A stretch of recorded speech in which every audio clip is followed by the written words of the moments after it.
हर खबर पर होगी आपकी पकड़।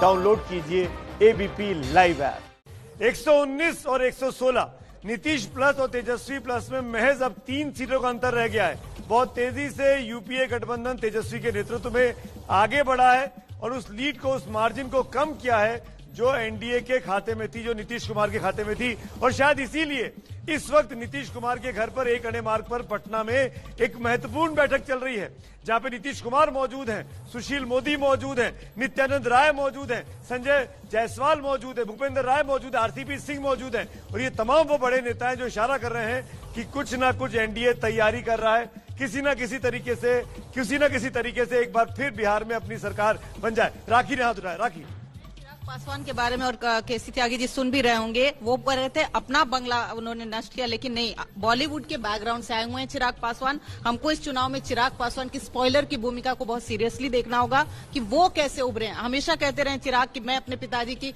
एक ही बात याद रखता हूं कि वो मौसम वैज्ञानिक है। तो बहुत सोच समझ के हमें देखना पड़ेगा कि इस वक्त चिराग पासवान ने अपनी भूमिका को कैसे। पर चिराग के खुद के पास एक भी सीट नहीं है, वो कुछ भी नहीं पा सकते हैं, उन्होंने केवल खेल बिगाड़ा है। पिता की तरह मौसम वैज्ञानिक साबित नहीं हुए।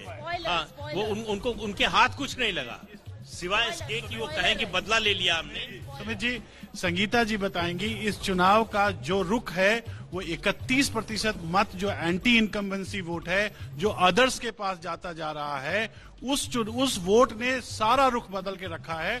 और मुझे लगता है कि तेजस्वी जी ने जो गठबंधन बनाया उसको इतना ब्रॉड बेस बनाना चाहिए। मैं तुरंत एक बार फिर ब्रेकिंग वॉल पे जाऊंगा। इसको देखना बहुत जरूरी है इस वक्त यहाँ पे, कैसे लोक जनशक्ति पार्टी, यानी ये चिराग पासवान, ये वो शख्स हैं जिन्होंने जेडीयू का खेल बिगाड़ा है। अपनी तो एक भी नहीं जीती, पर जेडीयू की कम से कम 8 सीटें इन्होंने बर्बाद कर दी हैं। अत्री का खेल देखिए, 6000 वोट से पीछे है। अत्री की बात हम कर रहे हैं। अगली सीट है बहादुरपुर की, जेडीयू 800 वोट से पीछे है। एलजेपी को 16000 वोट मिले हैं। अगर एलजेपी का कैंडिडेट नहीं होता तो जेडीयू सीट जीत सकती थी।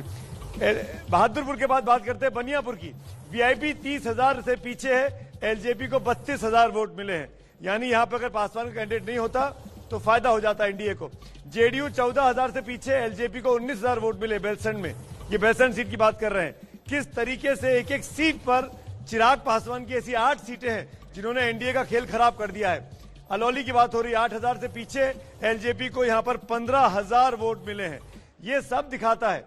चकई को देखिए, 5,000 से पीछे चल रहा था जेडीयू का कैंडिडेट, एलजेपी ने 22,000 वोट पाए हैं चकई में। और ये साफ इशारा कर रहा है कि चिराग पासवान ने अपने चिराग से उनका जो अपना घर था, जो उनका चुनाव चिन्ह है, न सिर्फ उसको जलाया बल्कि उनके आसपास जो लोग आ सकते थे उनके भी हाथ जला दिए। इसी नोट पर एक ब्रेक लेना है, उसके बाद चर्चा को आगे बढ़ाएंगे।